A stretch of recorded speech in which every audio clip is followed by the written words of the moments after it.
besoin d'un peu d'amour. J'ai besoin d'un peu d'amour. J'ai besoin d'un peu d'amour. J'ai besoin d'un peu d'amour. J'ai besoin d'un peu d'amour.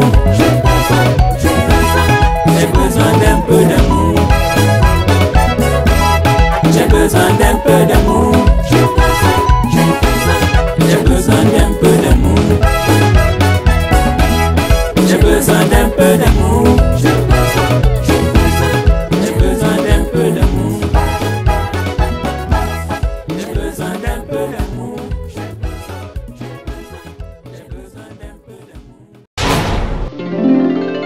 Maintenant, je vais me tourner vers Madame Annette Témoin pour lui poser la question de savoir à qui la faute. On se rend compte que des personnes résidant en Europe, comme l'a dit M. Thierry Amoudou tout à l'heure, quand ils veulent aller en Afrique, ils se préparent. Se préparer, c'est aller jobber pour le cas des étudiants ou je ne sais pas, des travailleurs peut-être pendant 2 mois, étant donné que la monnaie européenne est très forte sur celle de certains pays en Afrique, notamment celui du Cameroun. Quand ils arrivent, ils jouent la vie, entre guillemets, comme on a l'habitude de le dire. Ça, c'est une chose. Une autre chose, c'est qu'il y en a parmi nous qui prennent du plaisir à aller se faire de belles photos, à aller s'immortaliser devant les derniers cris de voiture, à aller se filmer devant je ne sais pas quel bâtiment en disant voici ma maison, je vis bien en Europe. Qu'est-ce que vous pensez de ça, Madame Annette? Oui, donc il est très très difficile de parler, et délicat même de parler de ce phénomène de l'immigration qui en même temps est un phénomène qui déclenche des passions, de la culpabilisation, de l'autoculpabilisation, à qui la faute, comme on venait de dire. Avant d'aborder ces millionnaires, comme vous venez de dire, ces smicards qui se retrouvent subitement millionnaires en francs CFA, j'aimerais que l'on revienne d'abord un peu sur le mythe, puisque c'est le thème du sujet, le décalage entre ce mythe-là et la réalité. Et je commencerai d'abord par le mythe, puisqu'on dit ces personnes qui se filment ou qui vont en Afrique brandir la facilité, qui en quelque sorte encouragent les jeunes à se lancer dans la clandestinité et dans l'illégalité. Bon, le mythe peut être aussi entretenu par ce qui est légal. La déclaration des droits de l'homme dit la liberté de circuler est un droit fondamental de tout être humain. Est-ce vrai? Je dirais non, parce que ça va d'un sens et pas de l'autre. Ça aussi, pour moi, c'est un mythe. Cette déclaration qui est vraiment universelle, sur laquelle est basée toutes les législations, n'est qu'un leurre. Nous avons ce premier mythe-là. Il y a aussi, comme M. Amoudou vient de dire, que l'on confond l'actualité avec le phénomène de migration. Je crois que, pour revenir peut-être à l'an 1000, on voit que les Africains migraient déjà jusqu'en Chine, pendant que l'Europe encore était en train de se chercher dans ce domaine-là. L'Afrique a été fragilisée d'abord par les Portugais qui sont venus en 1400 encercler l'Afrique. Donc fragilisée d'abord par l'encerclement. Puis vient l'esclavage d'abord qui a pillé l'Afrique de ses bras forts. Et la colonisation qui est venue vraiment déstructurer la société, où on s'est vraiment replié vers le bas-fond de la société, c'est-à-dire vers l'économie de subsistance, qui a vraiment beaucoup fragilisé le continent africain. Donc ce n'est pas parler de l'immigration comme un phénomène nouveau, c'est vraiment confondre l'actualité, puisqu'on est plus focalisé par l'immigration clandestine. On voit des gens venir en bateau, comme a souligné M. Amoudou tantôt. On parlait de ce matin de 6 jeunes qui ont failli mourir dans un camion, et heureusement qu'ils ont lancé un SMS, ils ont appelé des secours, on a pu les repérer. Et il y a 2 qui sont encore entre la vie et la mort, on espère qu'ils s'en sortira. Donc, quand on parle aussi de la fortune, il n'y a plus de valeur en Afrique. Je crois que Avant, c'était une société qui était plutôt traditionnelle. On respectait les personnes âgées, on respectait des valeurs traditionnelles. Maintenant, avec la mondialisation, comme l'a dit M. Ambou, les valeurs sont véhiculées par l'Occident, qui non seulement être bien pour l'Occident, c'est quoi? En Afrique, on n'a plus notre valeur de bien-être.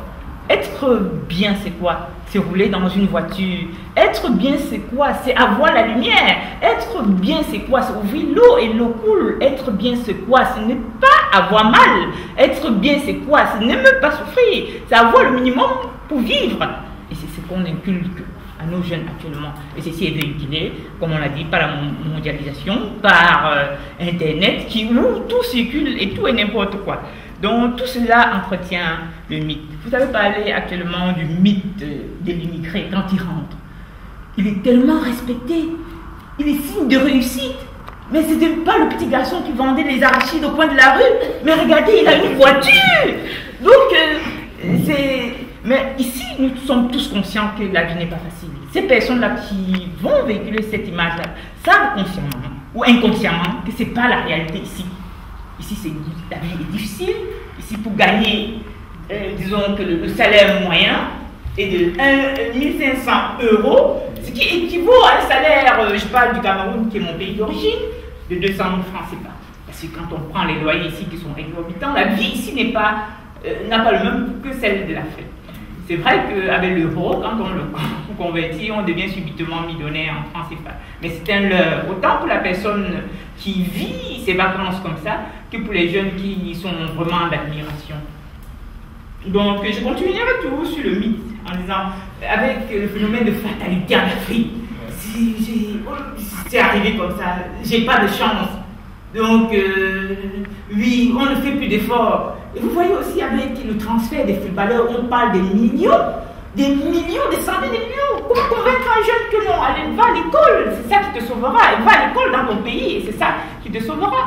Donc, les contre-discours sont vraiment perturbants pour nos jeunes et pour les candidats à la migration. Je voulais aussi parler, comme M. Amoubou l'a dit, de la représentation que l'on fait de l'Occident. Donc, et c'est dû aussi, comme disait Fanon, à la colonisation. C'est-à-dire que le but de la colonisation, on l'a même vu par la lettre du roi, qui n'est pas officielle, mais officielle, qui n'était même ni officielle ni officielle, tout le monde le sait, qui n'inculque pas les enfants de Dieu.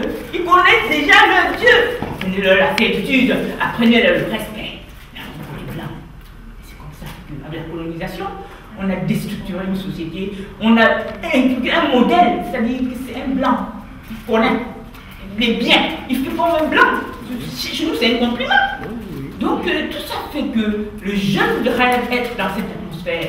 Et j'ai encore souvenir d'un reportage sur France 2 où le journaliste, un candidat à l'exil qui avait déjà fait 4 ans pour traverser l'eau, comme on appelle. Il a failli mourir plusieurs fois, le jeune homme. Et le journaliste lui disait, mais jeune homme, mon ami, vous voyez que c'est trop risqué, vous-même vous avez vu vos amis périr. N'est-il pas temps de renoncer? Il a dit, j'essaierai toujours et encore, j'essaierai encore. Si l'Europe ne veut pas de moi, la mer me prendra. J'ai 2 solutions, c'est la vie ou la mort. La mort, c'est ici. La mort, c'est derrière. La vie, c'est devant, donc c'est à l'Occident. Donc ce désespoir-là, je dis, c'est parce qu'on a dit que la solution, c'était de l'autre côté. Et l'Afrique, comme M. Abou l'a dit, a été fragilisée par tant de phénomènes qui fait que les gens ne peuvent que se retourner vers d'autres continents pour demander de l'aide. Donc, voilà comment j'explique que ce mythe entre de nulle part. On a parlé de la liberté de circulation des êtres, alors que c'est un leurre. Tout le monde brandit ces déclarations de droits de l'homme comme une liberté. Donc, voilà mon opinion sur le sujet. À qui la faute? À personne. Et quand vous dites qu'on a inculqué tout ce que vous venez de dire à ces jeunes Africains, vous pensez à qui principalement? Inculquer quoi?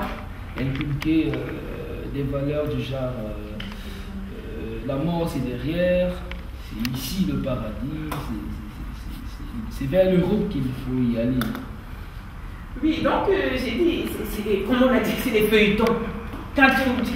Le problème est que on parle de mythe et de la réalité, mais certains oublient que le film c'est un film. Quand je regarde les feux de l'amour, tout est beau, tout est clair. La faute aux médias.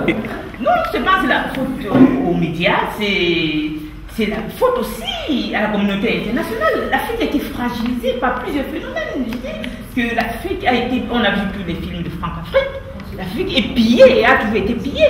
La solution, bon, la faute, je dis que moi je ne suis pas dans la victimisation, la faute c'est que la communauté internationale doit trouver des solutions durables et concrètes pour que nous, enfin, la jeunesse africaine puisse rester. Parce qu'on parle de ce phénomène comme s'il était banal. Il est plus complexe parce que non seulement l'Afrique souffre d'un désir, c'est encore l'esclavage, hein, puisque l'affût des cerveaux est en train de dépénaliser l'Afrique. Ces cerveaux qui viennent travailler en Occident, c'est plutôt une pénalité pour l'Afrique. Mais non, comme disait Sarkozy, ça c'est l'immigration choisie. C'est nous qui choisissons ceux qui viennent chez nous, donc ceux qui peuvent développer notre continent. Ok, madame Alentigua. Je rappelle que vous êtes présidente du collectif des femmes africaines du Bénin. Et donc, si vous aviez quelque chose à dire à nos jeunes confrères africains qui vont venir actuellement, si vous aviez quelque chose à leur dire par rapport à nos confrères de la diaspora qui partent se filmer devant, je ne sais pas, des immeubles en disant que c'est leur maison, devant des voitures, je ne sais pas de quelle marque, en disant voici ma voiture, je suis en Europe, je vis très bien. Qu'est-ce que je veux dire? Moi, en tant que migrante, je n'ai presque rien à dire. Parce que, comme disait M. Césaire, nous sommes tous des larbins d'espérance. Ceux qui sont valables, c'est ceux qui sont restés. Parce que ceux qui partent et qui viennent avec ces miroirs d'alouettes brandis, l'Europe, franchement, je dis, j'aimerais. On parle de pays en voie de développement, tout est possible en Afrique. Mais ici, tout a déjà été fait. On peut seulement travailler pour survivre, ça s'arrête là. Mais la vie, je crois que c'est plutôt de l'autre côté. Je suis mal placée pour le dire parce que sinon, je serais de l'autre côté. Donc, vous me voyez un peu embarrassée. Merci Madame Alentigua, merci à tous les intervenants. Maintenant, je vais me tourner vers le public. Si quelqu'un a des questions à s'adresser à l'endroit de M. Thierry Alain Amougou, ou bien à l'endroit de Madame Alentigua, ou même de Mademoiselle Guéline Nono, les questions sont les bienvenues. Oui, monsieur. Oui, bon, je vais me présenter, c'est Marcel Tchangé. Et mon intervention ne sera pas structurée, ça m'adresse à personne, je m'adresse à moi-même. Bon, c'est toujours facile, n'est-ce pas, d'accuser les autres. Oui. Ça, c'est trop africain, ça. Parce que, il ne faut pas qu'il y ait le macroéconomiste qui est là. En 60, le Cameroun et la Corée avaient les mêmes chances de réussite. Oui. La Corée du Sud. Le Cameroun était même plus avancé que la Corée du Sud. Moi, ce qui me dit le contraire. Mais aujourd'hui, regardons à quel niveau se trouve la Corée du Sud et regardons à quel niveau se trouve le Cameroun. Et moi qui suis né dans les années 60, j'étais mieux logé, mieux nourri qu'un enfant qui est né aujourd'hui. Parce qu'à je crois qu'on disait nous a bien nourri. Bon, le continent africain, c'est quoi? C'est un continent de manque de démocratie. Il n'y a pas de démocratie en Afrique. Il y a la guerre. Les gens se font la guerre tous les jours. À l'heure, je vous parle, il y a pratiquement la moitié de Mali qui est occupée par une guerre. Il y a le Congo, le cœur de l'Afrique, le pont de l'Afrique, qui est en état de guerre. Il y a la misère. Il y a le sida. Moi aussi, je suis Camerounais. 100 Camerounais qui arrivent ici, 50% ont le vu du sida. Ce n'est pas moi qui le dis. Ce sont les médecins qui le disent. 50% de nos soeurs qui arrivent ici, qu'elles soient même étudiantes, elles sont malades. C'est ça la réalité. C'est la réalité. C'est la réalité. Bon. Et puis, ce manque de justice sociale. Est-ce qu'au Cameroun aujourd'hui, un moment peut envoyer son enfant à l'école s'il n'est pas fait de bourgeois? Tous les voleurs de grands chemins sont en train de se faire un procès devant le peuple et personne ne parle. Personne ne parle. Les gens ont pillé le Cameroun pendant 30 ans. Tout ce qu'Aïd a laissé, ils ont tout mangé, ils ont dilapidé. Personne ne parle. Aujourd'hui, à la télévision, ils sont en train de nous masturber avec un soi-disant procès. Voilà la réalité de notre continent, en particulier de notre pays qui est le Cameroun. Alors, vu de là, est-ce qu'il faut toujours accuser les Occidentaux? La Chine qui est aujourd'hui un pays émergent, la première puissance économique du monde aujourd'hui, mais ils ont quelles ressources? Ils n'ont rien. Ils n'ont rien. Mais ils viennent encore piller en Afrique pour construire le pays. Alors, est-ce qu'il faut tout le temps faire le procès des autres? D'accord. Bon, parlant de, si vous me permettez de finir, et parlant de l'immigration, les gens vont toujours brancher. Parce qu'ici, au moins, une maman qui accouche à l'hôpital, on ne va pas confisquer son bébé parce qu'elle n'a pas payé les frais de sortie. L'État s'en occupe. Hein? C'est ça la réalité. Le chômeur qui ne travaille pas, il a au moins ce qu'on appelle l'aide sociale, le minimum d'existence. Est-ce qu'au Cameroun, il y en a? Hein? Ouais, c'est ça la réalité. Et si une femme qui accouche, elle a au moins 1200 € qu'on lui donne pour entretenir son bébé, ne fût-ce qu'entretenir. Est-ce qu'au Cameroun, il y en a? Mais alors, posons la question de savoir pourquoi est-ce que le Cameroun n'avance pas. Et c'est ça les raisons aussi de l'immigration. Vous voyez des gens qui viennent ici à 50 ans et disent qu'ils viennent étudier. Tu viens étudier quoi à 50 ans? Quand tu es déjà en fin de vie. Tu viens étudier quoi à 50 ans? Donc si je comprends bien, la faute c'est... Les gens sont d'ici là, les étudiants sont d'ici à 23 ans, ils sont dans la vie professionnelle. 23 ans. Tu vois le seul qui vient ici, 35 ans, dit qu'il a fait des trucs. Tu veux faire des trucs. Donc si je vous comprends bien, la faute c'est pas aux Occidentaux. C'est pas aux Occidentaux, c'est à nous-mêmes. C'est à nous-mêmes. Et quand vous faisons notre propre procès. C'est quoi? C'est l'État, c'est le gouvernement? C'est nous tous, pas l'État. C'est nous tous, c'est tout le corps social, c'est pas seulement l'État, c'est nous aussi. Vous parlez de ceux qui vont se vendre au Cameroun, mais c'est normal. Hein? Il a échappé à la misère, il arrive, il a un minimum vital, il retourne au Cameroun, il dit j'ai réussi. Mais il fait semblant de dire qu'il a réussi. D'accord, je crois que Mme Annette Tingwa parce qu'on est maintenant en train de sensibiliser nos jeunes par rapport à ce phénomène. Il faut sensibiliser la vérité. Oui, mais je dis, oui, c'est pour ça que je vais rectifier, parce que vous avez parlé des 1200 € quand on est enfant. C'est pas ça. Franchement, je prends un exemple, j'ai dit on est donc à notre quelque chose. On ne confisque pas son bébé. Vous avez parlé de 1200 €, je voulais qu'on rectifie ce parce que j'ai vu M. Dieu-Gadi ici en Europe, l'eau chaude est gratuite. Donc je lui dis au Cameroun, une maman qui vient accoucher, à la sortie, si elle ne paye pas, on garde son bébé. On donne des allocations familiales, mais c'est pas autant. Je vais juste rectifier. On n'est pas loin de 1200 €. Oui, voilà, on n'est pas loin. Par mois. Non, je dis non. Parce que dit l'aide à l'essence. On donne ça parce que vous avez l'année pour moi.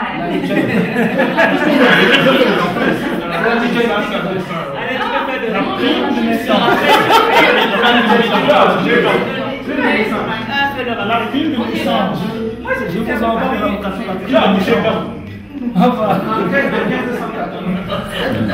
D'accord. Allez, mademoiselle de oui. Et je voudrais ajouter aussi,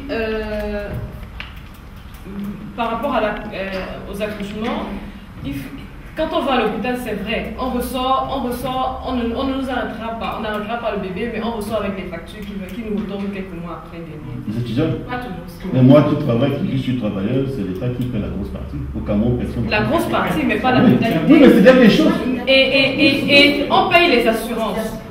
On cotise à ces mutuelles, à ces assurances. Par rapport à ce que tu cotises, c'est rien. On cotise quand même toute la vie. Et au niveau du chômeur, il faut bon, moi je parle pour les étudiants qui arrivent ici n'ont pas n'ont pas le statut résident ou le statut de travailleur. Donc ils n'ont rien de tout ça, aucune allocation, aucune aide. Mais c'est normal, vous venez étudier pour étudier au Cameroun. Non, vous voulez qu'on vous donne l'argent ici? Donc quand les étudiants rentrent l'argent de la maman qui tire son maillot, elle vous envoie le poids pour venir étudier, vous venez rester ici dans le confort.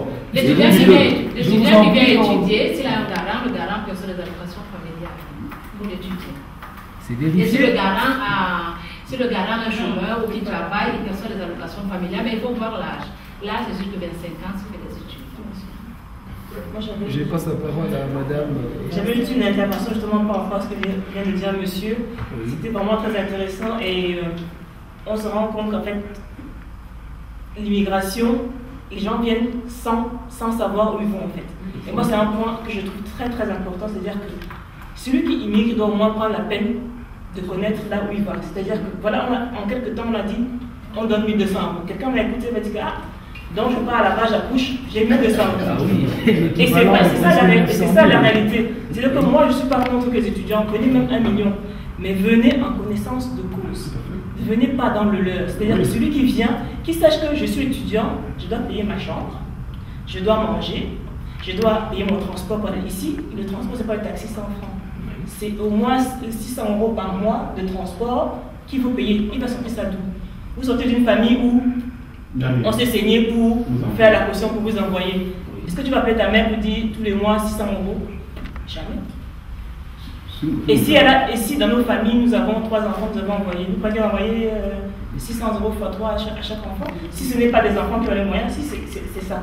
Donc moi je suis l'immigration, venez en connaissance de cause. Il faut connaître les réalités. Effectivement, nous-mêmes nous sommes les vecteurs de l'immigration. Nous sommes là, nous discutons.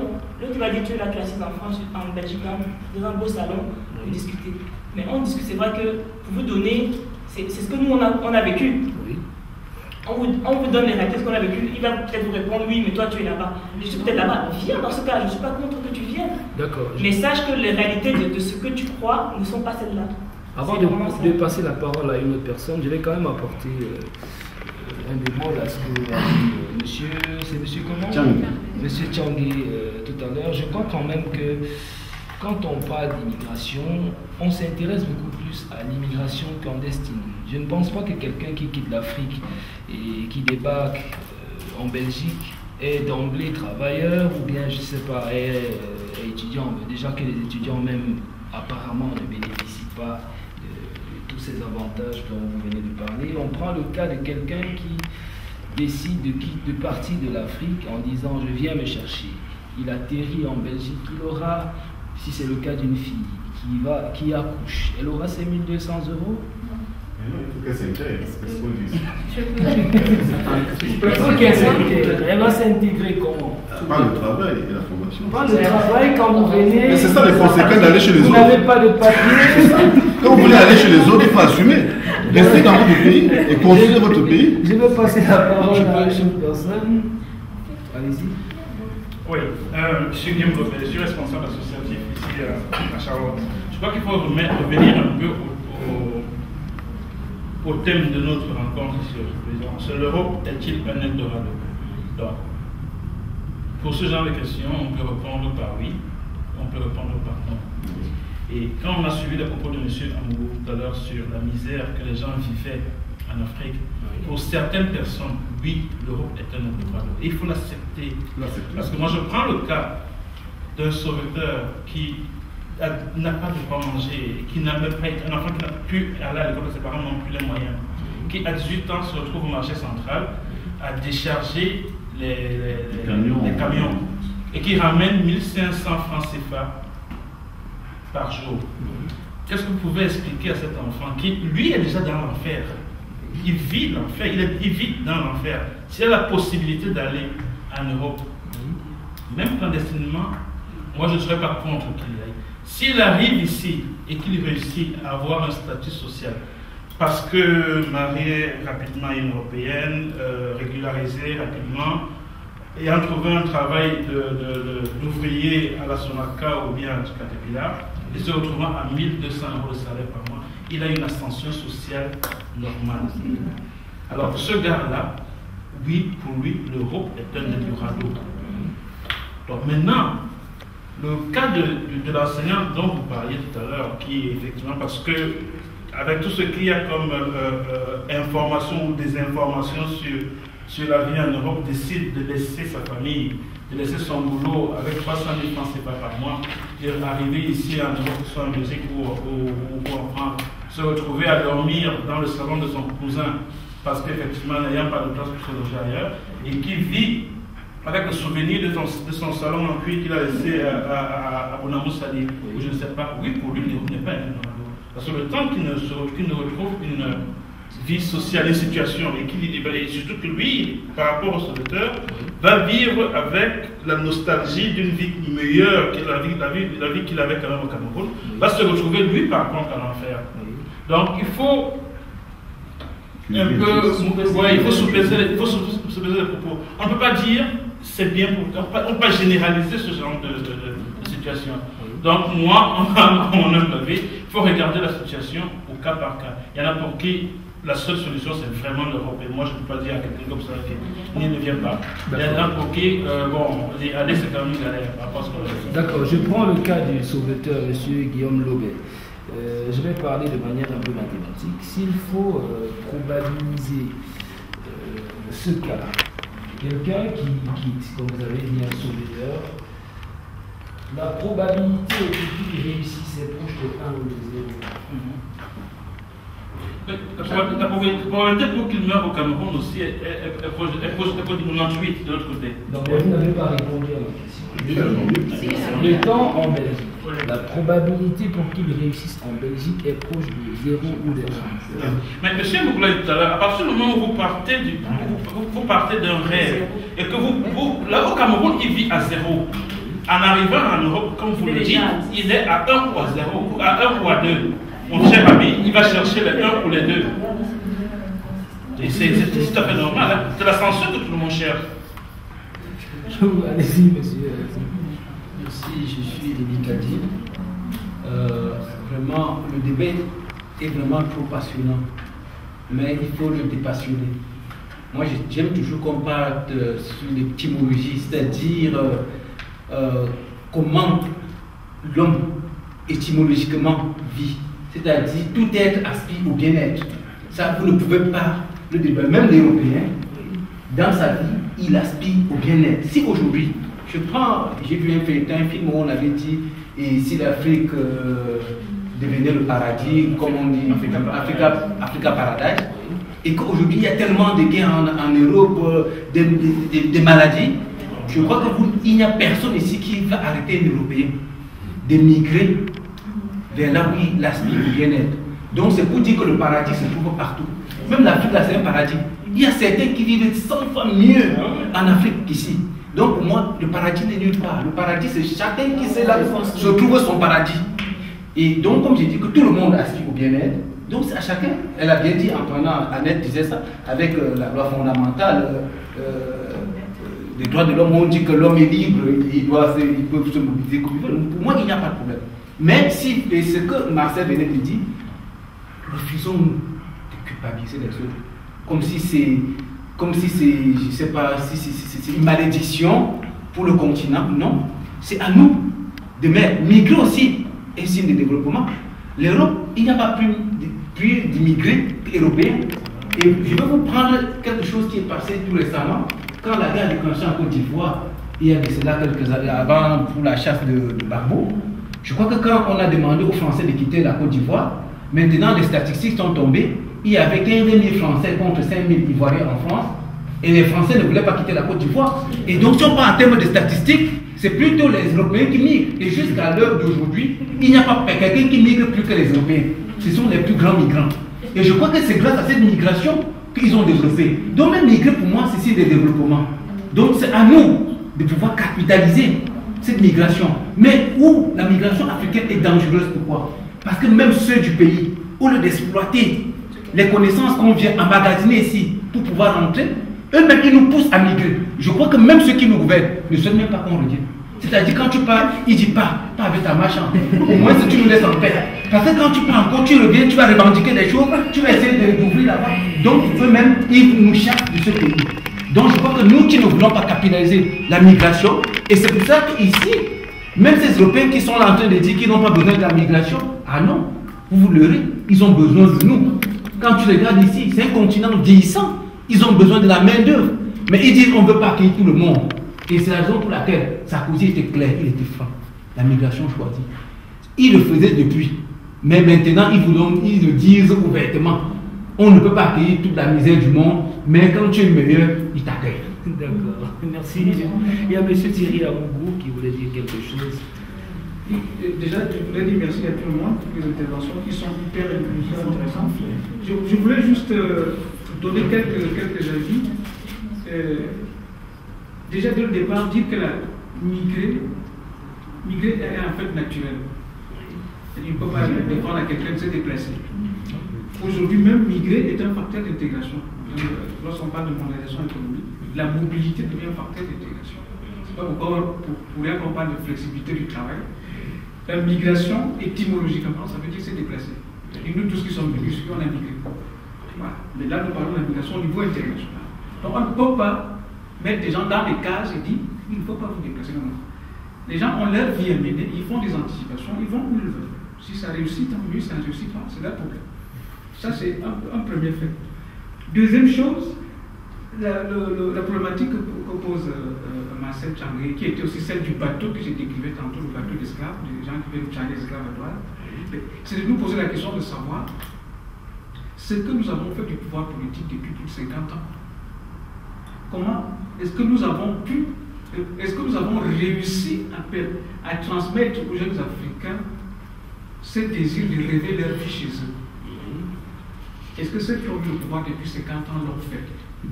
Ça, c'est notre responsabilité en tant qu'Africains ayant le pouvoir depuis 50 ans. Pourquoi les jeunes Africains rêvent leur vie ailleurs?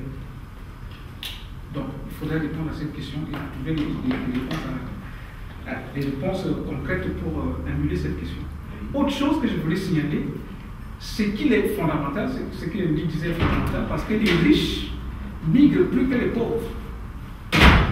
Ce n'est pas les pauvres qui migrent plus. Si vous regardez les statistiques, par exemple concernant la Belgique, que je n'ai pas avec moi ici, vous verrez que parmi les migrants en Belgique, il y a très peu de Noirs. Nous sommes le nombre le plus petit. Le nombre le plus petit. Peut-être visible à cause de notre couleur, mais nous sommes le nombre le plus petit. Et il faut toujours se rendre compte, lorsque vous étudiez l'immigration, que le riche migre plus que le pauvre. Parce que le riche a les moyens de le faire. Regardez seulement ce qui se passe entre la Chine et l'Afrique. Lorsque je cause avec des jeunes Chinois qui sont étudiants à l'université, en Chine, il y a quelque chose que construit l'État chinois, c'est de montrer aux étudiants que l'Afrique est l'avenir de la Chine. C'est ça. Les étudiants chinois me disent que l'Afrique est notre avenir.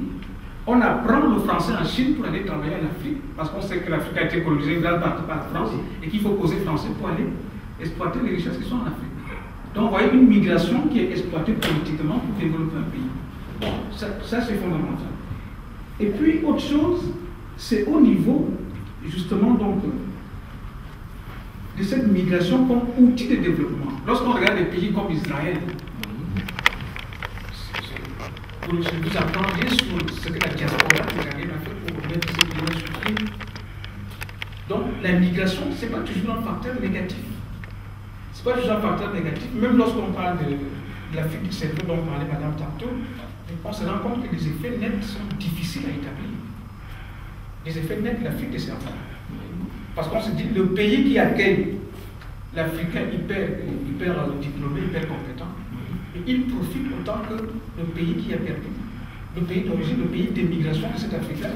Parce qu'on se rend compte, regardez par exemple le Malien qui travaillait à la NASA. Vous voyez, il a fait une formation très pointue en physique, il travaille à la NASA, mais il a créé de nombreuses écoles au Mali. Aujourd'hui, je crois qu'il est Premier ministre au Mali. Et lorsqu'on fait des calculs sur les effets nets, on se rend compte qu'on ne peut pas transformer. C'est-à-dire tous les pays, que ce soit des pays d'émigration ou d'immigration, ils en profitent tous. Donc c'est juste... D'accord, il y a Maman Annette qui... Oui, donc, comme le thème était la migration entre mythe et réalité, monsieur a un peu brossé la réalité peut-être un peu plus enjolivée. C'était le Doux Paradis pour l'Asbel Téléspi, Solidarité Paradisiaque Internationale. J'ai besoin d'un peu d'amour. J'ai besoin d'un peu d'amour. J'ai besoin d'un peu d'amour. J'ai besoin d'un peu d'amour. J'ai besoin d'un peu d'amour.